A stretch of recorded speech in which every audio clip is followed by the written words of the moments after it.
Did you know that 40% of all enslaved Africans brought to America entered through a single strip of South Carolina coastline?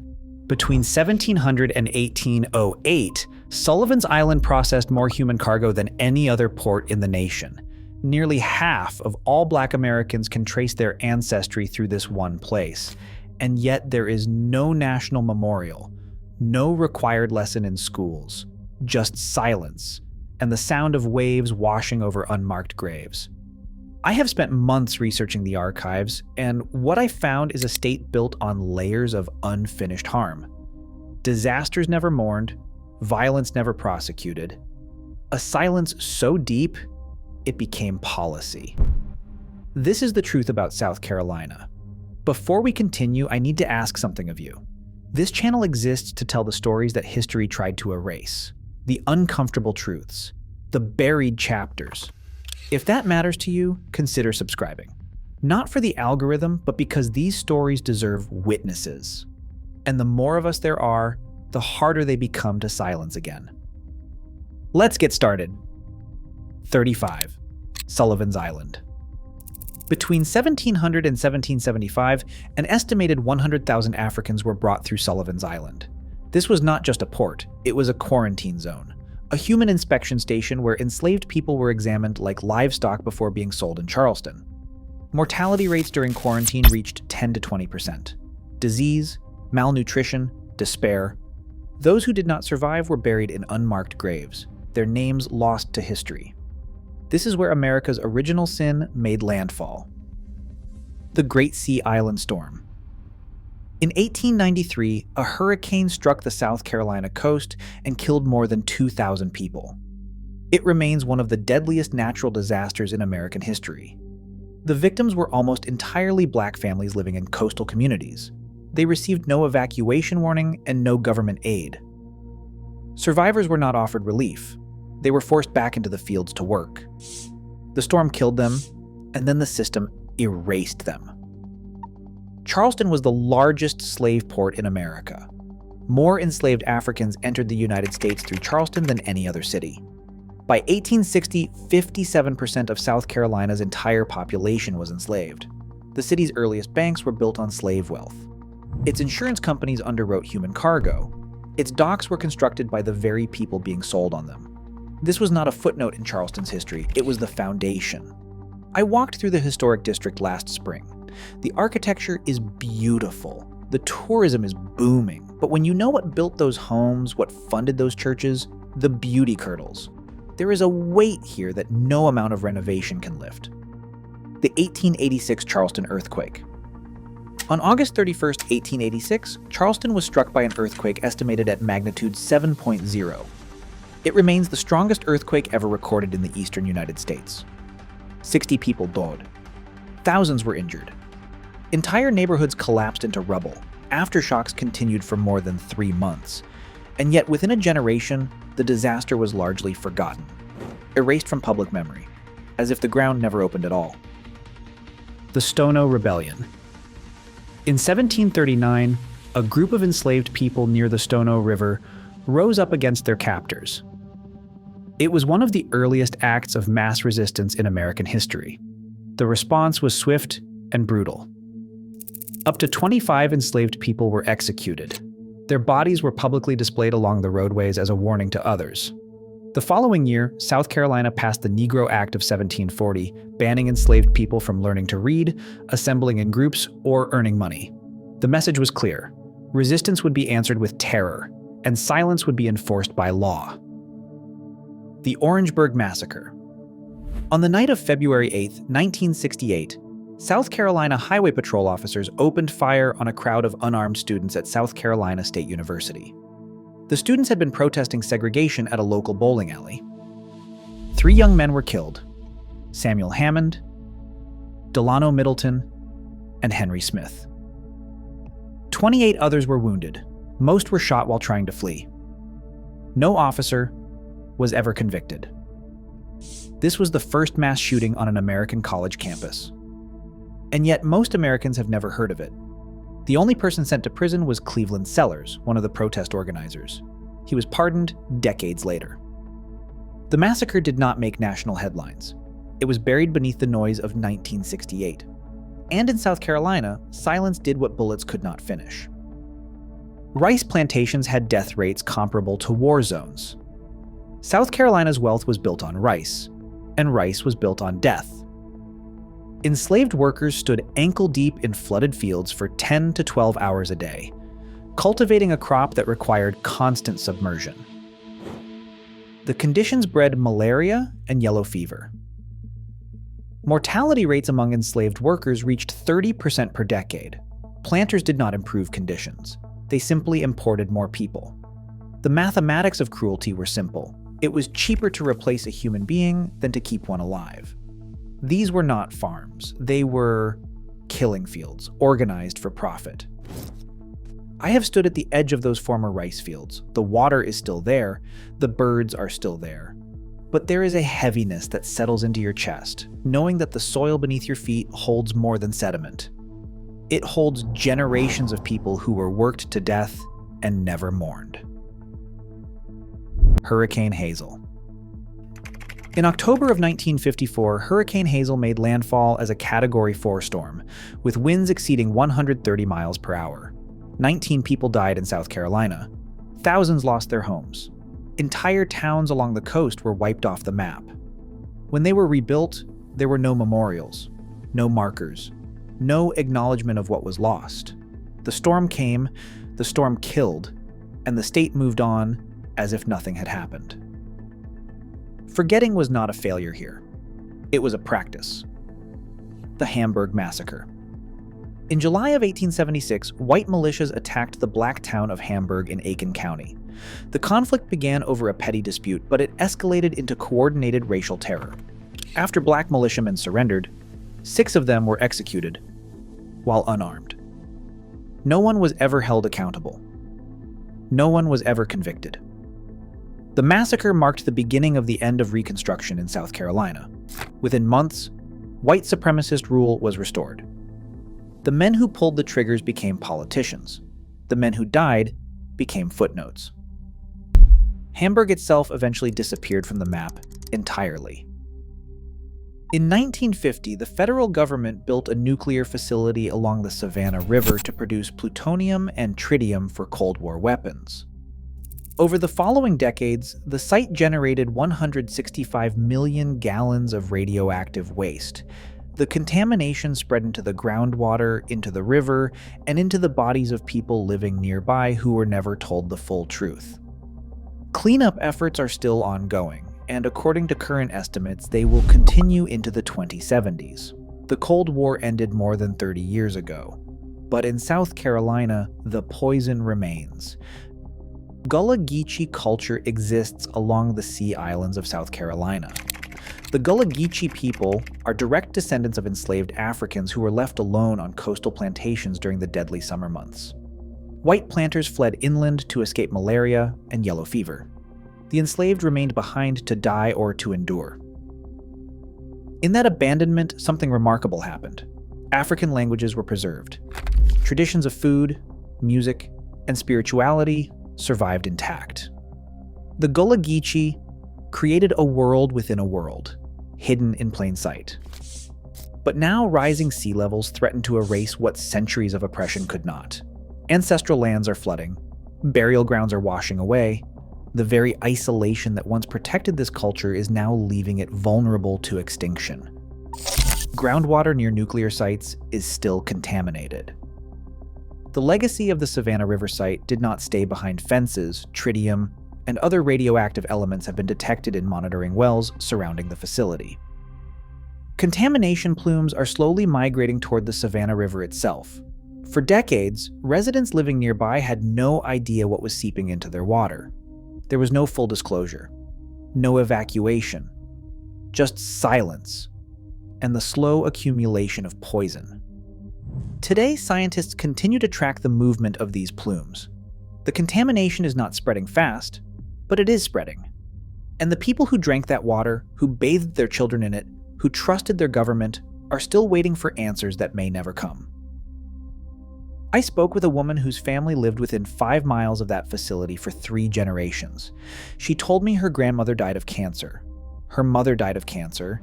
She is waiting for her own diagnosis. She said the land remembers what was done to it, and so do the bodies buried in it. 23. Convict leasing replaced slavery. When slavery was abolished, South Carolina found a loophole. By the 1880s, the state was leasing prisoners to private companies for labor. The prisoners were overwhelmingly black men, many arrested on fabricated charges: vagrancy, loitering, or being in the wrong place without proof of employment. Once convicted, they were sent to labor camps where mortality rates exceeded 15% annually. They worked in mines, on railroads, in turpentine forests. Conditions were brutal, and many did not survive. They were worked to death under state authority, and when they died, they were replaced. The system was not hidden, it was legal. Exposed to the public and exposed to the sun, these men died building the infrastructure of a new South that looked remarkably like the old one. 22. The Old Charleston Jail. From 1802 to 1939, the Old Charleston Jail held pirates, enslaved people awaiting sale, abolitionists, and Civil War prisoners. Conditions inside were brutal. Prisoners died of disease, neglect, and violence while awaiting trials that sometimes never came. The building still stands today.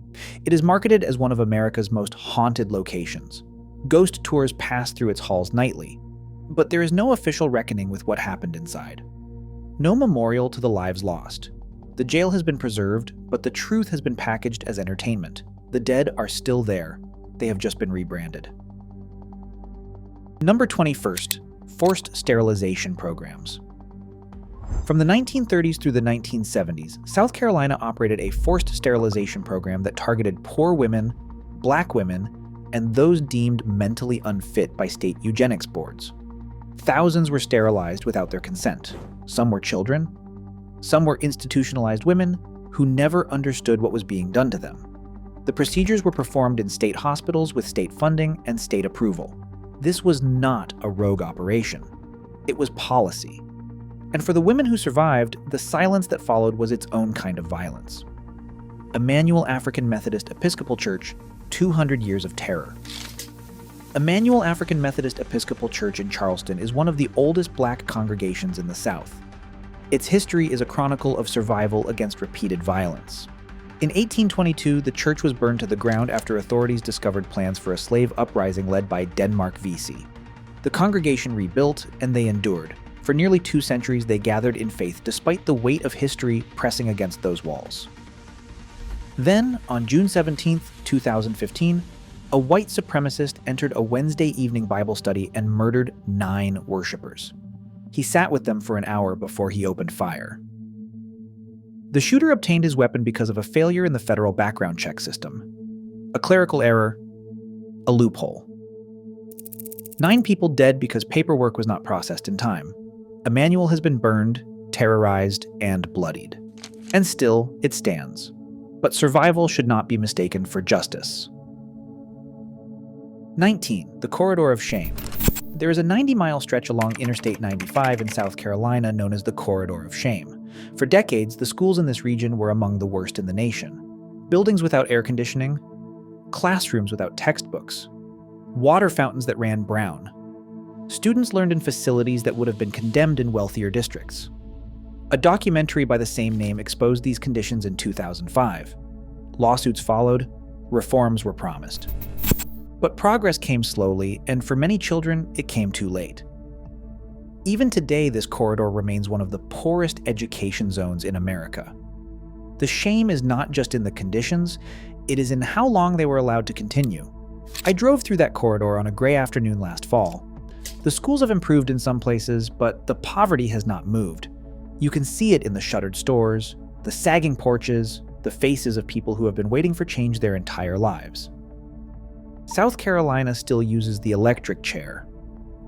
In 2021, South Carolina lawmakers reinstated the electric chair as a method of execution. The state had struggled to obtain lethal injection drugs, so legislators offered prisoners a choice: electrocution or firing squad. That choice made South Carolina one of only a handful of places in the world that still uses the electric chair. The device was first adopted in the late 19th century as a supposedly humane alternative to hanging. Prisoners are subjected to electrocution. it remains legal.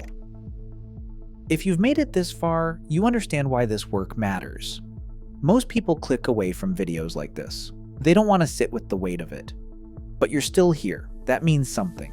If this channel has shown you something you didn't know, something you won't forget, take a moment to subscribe. Share this with someone who needs to hear it. The truth doesn't spread itself. It needs people willing to carry it forward.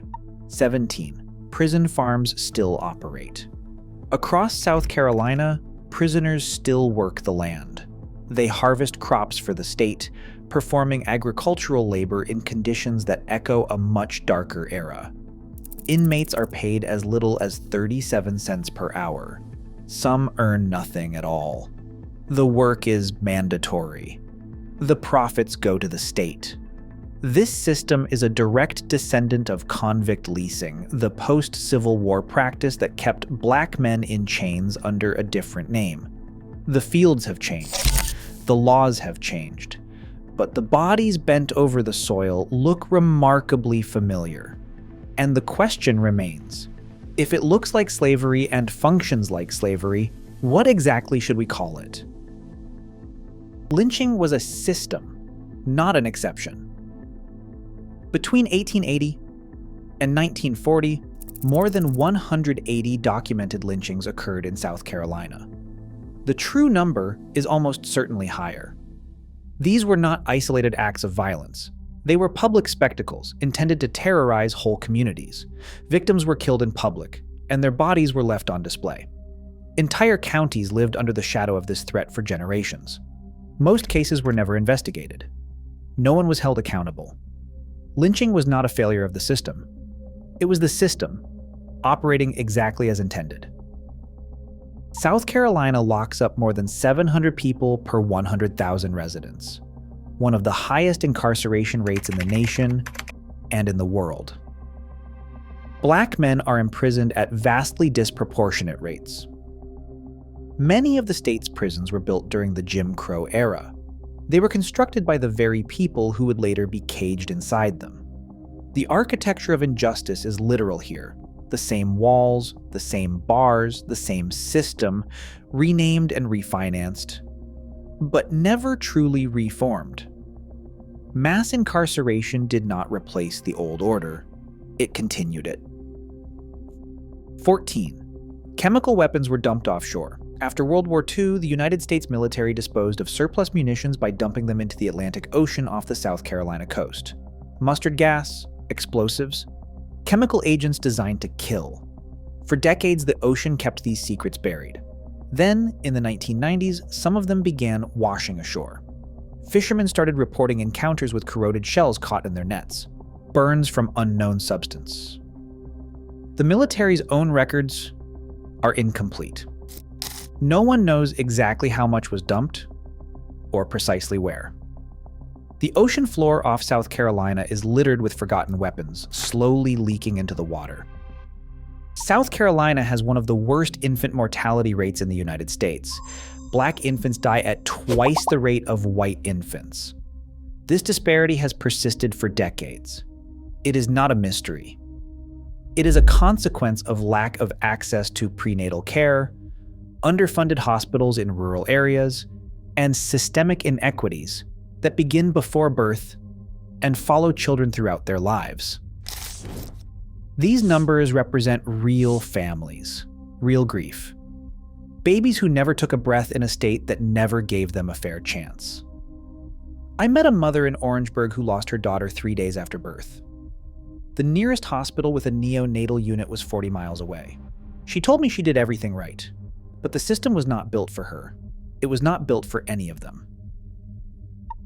Along the South Carolina coast, sea level rise is swallowing history. Gullah Geechee burial grounds, some dating back centuries, are eroding into the Atlantic. Storms expose burial sites and disturb graves that have stood for generations. Families watch their ancestors disappear into the tide. There is no statewide program to relocate these graves, no coordinated effort to preserve what remains. The dead are being displaced a second time, and this time there is no one to blame but rising waters and a government that looked away. 11. The state executed over 280 people. Since 1912, South Carolina has executed more than 280 people. The electric chair was the primary method until 2008. For decades, death row was segregated. Black prisoners and white prisoners were kept apart even as they awaited the same fate. The machinery of death operated along the same lines as the machinery of life in South Carolina, separate and unequal, all the way to the end. The Navy used South Carolina as a dumping ground. Beyond the chemical munitions, the Navy disposed of explosive and toxic waste at multiple sites off the South Carolina coast. Documentation of these dump sites is incomplete at best. Some locations were never recorded. Others remain unmonitored to this day. The state's coastline, marketed to tourists as pristine, conceals a graveyard of military waste beneath its waves. The state has one of the highest fire death rates. In rural South Carolina, people die in house fires at rates that would be unthinkable in wealthier states. Many communities lack adequate fire coverage. Volunteer departments are underfunded and understaffed. Response times stretch into double digits. The homes themselves are older, built before modern safety codes, with outdated wiring and no smoke detectors. Every year, preventable deaths occur in counties where help simply cannot arrive in time. These are not tragedies of fate. They are tragedies of policy. They are the result of choices made in state budgets that prioritized other things. The flames do not discriminate, but the infrastructure does. 8. Water systems are failing. Dozens of towns across South Carolina are in violation of federal safe drinking water standards. Aging pipes leach contaminants into the supply, lead, bacteria, and chemicals that no one should be swallowing. Rural communities suffer the most. They lack the tax base to fund repairs, and state assistance has been slow to arrive. Families boil their water. They buy bottled water they cannot afford. They watch their children drink from fountains they do not trust. In the richest country on earth, in the 21st century, people in South Carolina are still fighting for clean water. And losing. 7. South Carolina seceded first for slavery. On December 20th, 1860, South Carolina became the first state to secede from the Union. The Declaration of Secession makes no attempt to hide its purpose. It explicitly cites the preservation of slavery as the primary cause. There is no ambiguity. There is no room for revisionist interpretation. The men who signed that document said exactly why they were leaving, and yet, for more than a century and a half, Confederate symbols remained embedded in the state's identity. The Confederate flag flew over the State House until 2015. It took the murder of 9 people at Emanuel AME Church to bring it down. The war ended in 1865. The symbols took another 150 years. I stood on the State House grounds in Columbia where that flag once flew. The pole is gone now. But the monument to Confederate soldiers still stands. The past isn't past here. It is landscaped. Plantations still hide mass graves. Across South Carolina, archaeologists continue to uncover burial sites on former plantations. Enslaved people who died in bondage were often buried in unmarked graves at the edges of properties. Many of these sites have been paved over, developed, and turned into parking lots and subdivisions. Families descended from enslaved people are still searching for their ancestors, still trying to locate graves that were never meant to be found. The land holds what the records erased, and every excavation reveals another chapter of a story that was never supposed to be told. 5. Wealth gaps follow plantation maps. If you overlay a map of South Carolina's wealthiest and poorest counties onto a map of where enslaved populations were highest in 1860, the correlation is staggering. The counties that held the most enslaved people remain the poorest today. Land ownership was never redistributed after the Civil War. Wealth accumulated by white families over generations was never shared. The economic geography of slavery persists 300 years later, in school funding, in health outcomes, in life expectancy. The boundaries drawn by plantation owners still determine who thrives and who struggles. Number 4, domestic violence death rates are among the highest. South Carolina consistently ranks among the top 10 states for domestic violence fatalities. More than 50% of female homicide victims in the state are killed by intimate partners. Many had sought help from law enforcement before their deaths. The system failed them. These deaths are not random. They are predictable. They follow patterns that could be interrupted with adequate resources, training, and intervention. Instead, women keep dying in homes that were supposed to be safe. Number 3, infrastructure collapse is normalized. Roads crumble, dams fail, schools flood, water systems break. In South Carolina, infrastructure collapse has become so routine that it barely makes the news. Repairs are delayed for years because of funding shortfalls. Rural communities bear the brunt of this neglect. Bridges are closed indefinitely. Schools operate in buildings that should have been condemned decades ago. The state does not fix what is broken. It waits until collapse forces action, and by then, the damage is already done. Number 2, the state buried the evidence. Graves erased, towns erased, records lost or never kept. History removed from textbooks and excluded from public memory. In South Carolina, silence became policy. The violence was not just physical, it was archival. It was the deliberate destruction of evidence, the strategic forgetting of what happened and to whom. You cannot mourn what you are not allowed to remember. And for generations, South Carolina made sure its people could not remember. A state built on layers of unfinished harm. Slavery never ended in South Carolina. It transformed into convict leasing, into prison farms, into mass incarceration. Disasters never finished here. They linger in contaminated water, in eroding graves, in trauma passed down through generations. South Carolina did not move on from its past. It buried the evidence and built over the graves. But the ground remembers. The water remembers. The people remember, even when they are told to forget. This is not just history. It is a haunting that never stopped. And until the truth is spoken aloud, until the silence is finally broken, South Carolina will remain what it has always been. A state built on layers of unfinished harm. If you are still watching, I want to hear from you. Drop a comment below. Tell me what stayed with you, what haunted you, what you think needs to be said next.